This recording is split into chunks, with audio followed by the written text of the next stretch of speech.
Hello guys, जय Hind and defence special के इस सीरीज में आपका एक बार फिर से स्वागत है। इस वीडियो में हम एक कंप्लीट एनालिसिस करने वाले हैं राफेल एयरक्राफ्ट के ऊपर। जी हाँ, वही राफेल जिसका इंतज़ार हम 2016 से कर रहे हैं और इंडियन पॉलिटिशियंस के भाषण में राफेल सुनते सुनते हमारे कान पक गए। अब तो लगता है कि संविधान के अगले संशोधन में राफेल भी एक वर्ड जोड़ ही देना चाहिए। सॉरी गाइस, मैं मजाक कर रहा था।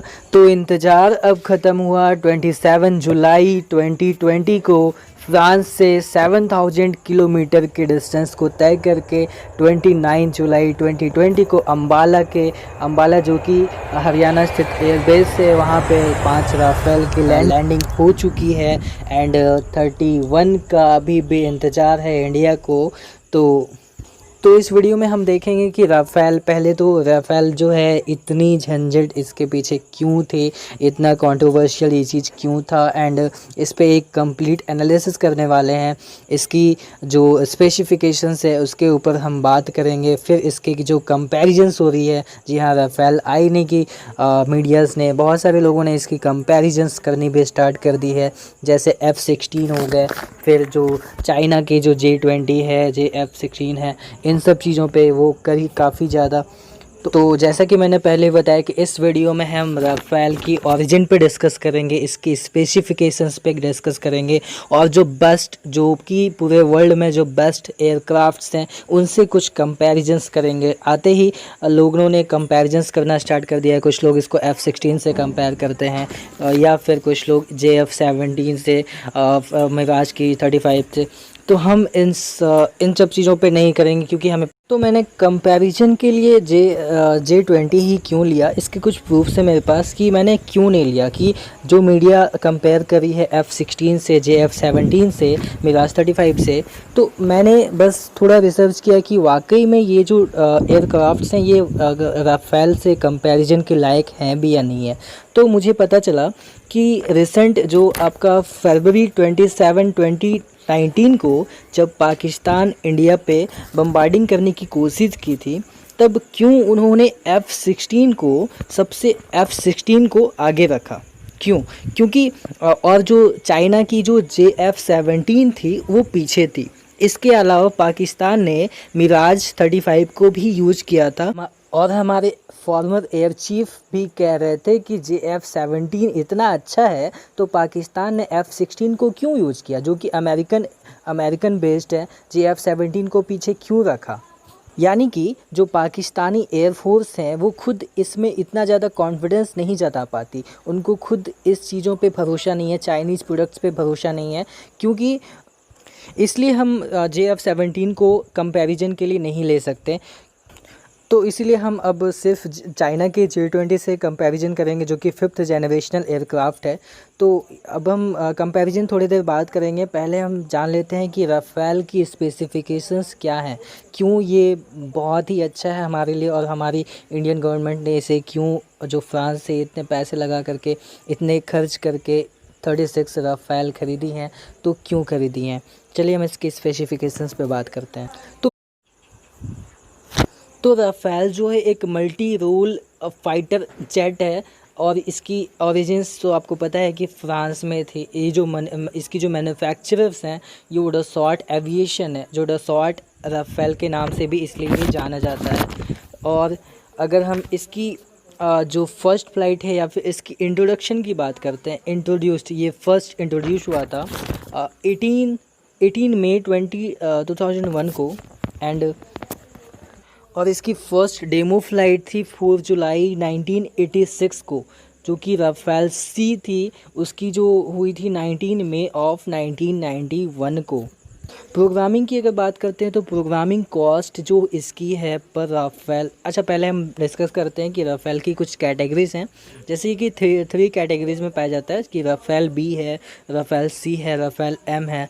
तो इसकी जो कैटेगरीज़ हैं उसके पर यूनिट कॉस्ट की है, तो जब राफेल बी की अगर हम बात करते हैं तो उसकी पर कॉस्ट है 74 million euros, and Rafale C की है 68.8 million euro and Rafale M की है वो 79 मिलियन यूरो है।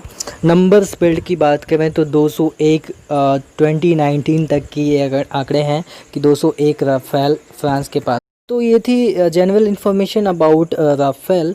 तो अब हम देखेंगे कि चाइना के पास, चाइना J20 के बारे में हम कंपैरिजन करते हैं। तो चाइना एयरफोर्स के पास जैसे कुछ एयरक्राफ्ट्स हैं, सुखोई Su-27, Su-30 MK के एंड जो है वो Chengdu Su-355 and Chengdu J7 and J10 इस 1 ग्रेड की कैटेगरी में। अब हम बात करेंगे कि, लेकिन हम इन चीज़ों से डिस्कस नहीं करेंगे इसका, ये जो Su-27 है, Su-30 है, क्योंकि ये इस राफेल की कैटेगरी में नहीं आता, ये इसके कंपैरिजन के लायक नहीं है, इसलिए हम चेंगडू J20 को हम कंपैरिजन के इन लिस्ट में करते हैं। तो अभी हम बात करते हैं कि जो ये 5th जनरेशन की है, पहली जो आती है जो कि 5th जनरेशनल, ये जो चेंगडू J20 है ये 5th जनरेशनल एयरक्राफ्ट है। तो जो 5th जनरेशन है यानी ये जनरेशन है, और जो राफेल है मेरा 4.5 जनरेशन की एयरक्राफ्ट है। तो ये जो जनरेशन है तो इससे कई लोग कंफ्यूज कर जाते हैं कि ये जो जनरेशन है, अगर 4.5 जनरेशन की कोई चीज़ है या 5th जनरेशन की जो एयरक्राफ्ट है, तो ऑब्वियसली तुम्हारा क्या होगा कि 5th जनरेशन वाली बेस्ट होगी, बट यहाँ पे ऐसा कुछ नहीं।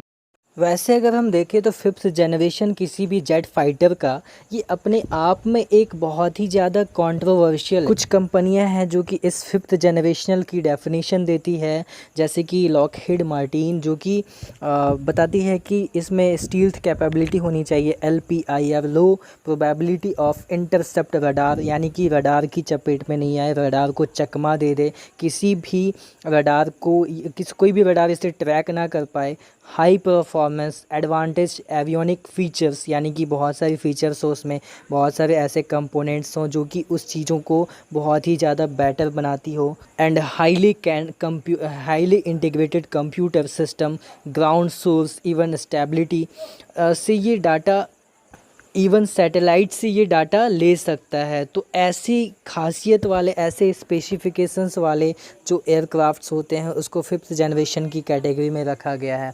बट अगर हम बात करते हैं राफेल की तो इसमें ये सारी गुण मौजूद हैं, जो स्पेसिफिकेशंस हैं, ये चीज़ें, इसकी सारी स्पेसिफिकेशंस हमारे राफेल में मौजूद हैं, इसलिए हम 4.5 और 5th जनरेशन की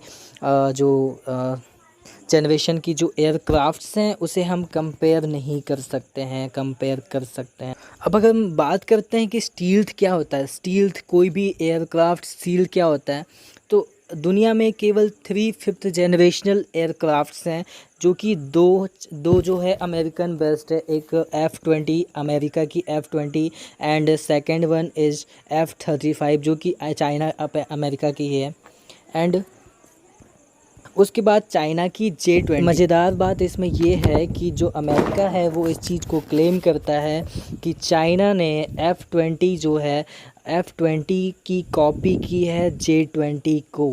J20 जो है चाइना, जिससे हम अभी कंपैरिजन कर रहे हैं राफेल की, वो जो एयरक्राफ्ट है वो अमेरिकन की 5th जनरेशनल F-20 की हूबहू कॉपी है। अब कितना कॉपी किया हुआ है वो तो हम इसके स्पेसिफिकेशंस जानने के बाद, इसके कंपैरिजन करने के बाद ही पता चल पाएगा। बट आपको क्या लगता है वो उस कंपेंड में एक बार ज़रूर बताएं।